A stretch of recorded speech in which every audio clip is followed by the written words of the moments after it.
Hi, I'm Umbreon Libris, and this is day 5 of my Pokemon Violet Adventure Journal. As I planned, the big objective for today was to go to the next Titan to unlock more explorabilities for Miraindon. Since the one in the desert was basically right next door to where I had just defeated Bombardier, that's where I went. On the way there, I battled a trainer who had a Pokemon I had never seen before. It was a Tinkatink. It looks kinda dumb, but not in an offensive way, so I don't have really strong opinions about it right now, and I'll just wait for it to evolve. But after that battle, my Knackley evolved into Knacklestack, which is a fine middle stage. Again, I will wait for it to evolve, but I'm confused why this one happened on a separate screen and not in the overworld like every other evolution that I've had. I don't have an answer. But now that I had a new Pokemon to look for, I checked the Pokédex, and it turned out Tinkatink spawned in a pretty nearby area. So I took the detour and went to the ruins and caught one. The Pokédex says they are rarely seen, but I found 3 of them pretty easily. While I was there, I also saw some Phalanx, and I'm happy to report that their turning animation is much better than in Sword and Shield.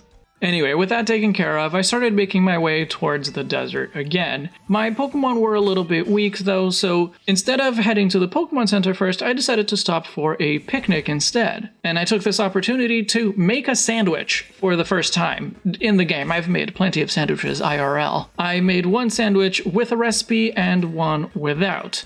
By the way, typesetting tip, don't center align a bulleted list. This looks ridiculous. Anyway, back to the sandwiches. Why do we drop the ingredients onto the bread instead of laying them down gently like a normal person? And why do the ingredients bounce? I was pretty sure this cheese was in the right place and it just fell completely off the sandwich. But whatever, at least it seems to have tasted good. When I finally did reach the desert, I pretty much beelined straight to the Titan. But I saw this tumbleweed go by, and I knew right away that it must be a Pokemon. So I ran after it, and I caught it. It was a Bramblin. Another Pokemon that I don't yet have strong opinions about, and it does seem to evolve, so we'll see. The Titan turned out to be Iron Treads, the Mecha Donphan that Arvin showed me in the Violet book. And I realized just when sorting my notes for this recording that Iron Treads appeared in my Pokedex, but Mela's Revavroom did not. So I'm even more convinced now that whatever Revavroom was, it is not a Pokemon. Anyway, I was not prepared for the raw power of Iron Treads. Even its Rapid Spin was one-hit KOing most of my Pokemon. I did not make it through on the first try. So knowing a little bit better what I was facing, I came better prepared for attempt number 2. It was really tight, but I did manage to win thanks to Knacklestack's Salt Cure doing a ton of residual damage. I'm just talking about the part that you do by yourself, though. In the break, I took the chance to heal the party. I desperately needed it. And I also used the experience candy that I had to level up my mons to something that I hoped would make the second part of the battle go a little bit more smoothly. And in the process, my Nimble evolved into Lokix.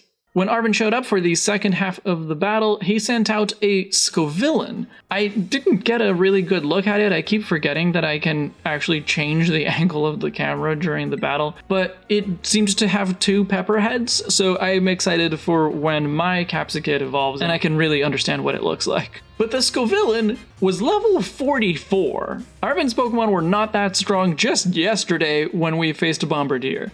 So I think that's a sign that maybe I was not supposed to be going to this Titan quite yet. My Pokemon are nowhere near that level, and if that's the level that the power of Iron Treads is scaled for, no wonder I had trouble. I'm surprised I made it through at all. But with Arvin's help, we won fairly easily. And after the Titan battle, my Wiglet evolved into Wugtrio.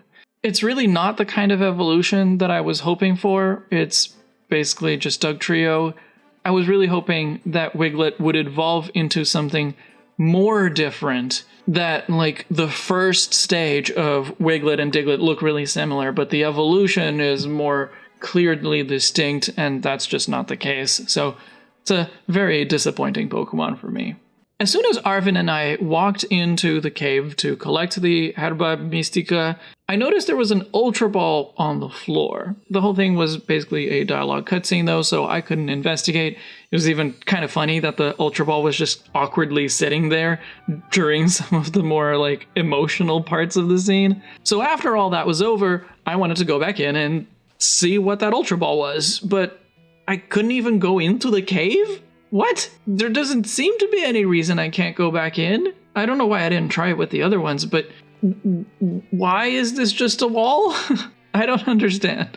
So, Miraindon can glide now. That's pretty fun. And I still intend to go for another explorability, go to the next Titan tomorrow. But with the level curve here, I'm not convinced that I'll be able to.